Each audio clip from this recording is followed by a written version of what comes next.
I've had a request to put together a video, so I thought I'd put it together and share it with everyone here because it does come up in our learning often, is looking at the different physical layouts that occur within the supply chain here. So the three we're going to look at will be a project layout, then we'll look at what's called a functional layout, and then we'll look at what we see in a repetitive or sometimes cellular or linear type layout here. So when we look at a project layout physically, what's happening here, typically in a project, we're making a product that's one-off.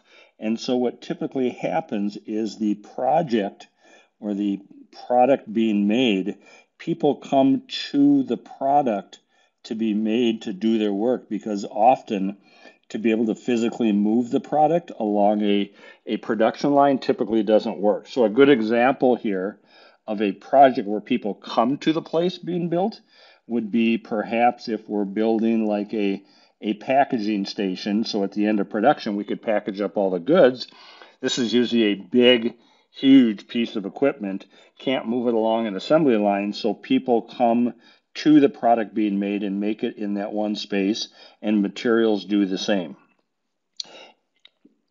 In a functional layout, I want you to think of functional as the function of the equipment. And so we typically see this by department. So I might have a factory here that's made up of 9 different departments. And in this first cell here, this is where we're going to do all the shearing or cutting of the metal. Let's say we're making vending machines. And then the next department here, it might be sent over to the brake department. And what braking in metal means is literally we're breaking the angle or the plane of the metal to form like a 90-degree angle. So we might shear metal to length, and then we go into the brake department, and then maybe we send it over to the welding department. And once it's done there in the welding department, then it may go down here where we're going to do the sanding of the weld, and then it'll come over here to the paint department, and then finally it comes up to the assembly department where it works its way and then out the door. So when we say functional, what we're talking about is the equipment is grouped by the function of similar equipment. And we typically see this in a low volume, make to order, batch type situation where the product could be going through any combination of departments that are necessary for that product. And so it's the factory's laid out by function of the equipment where they're grouped together.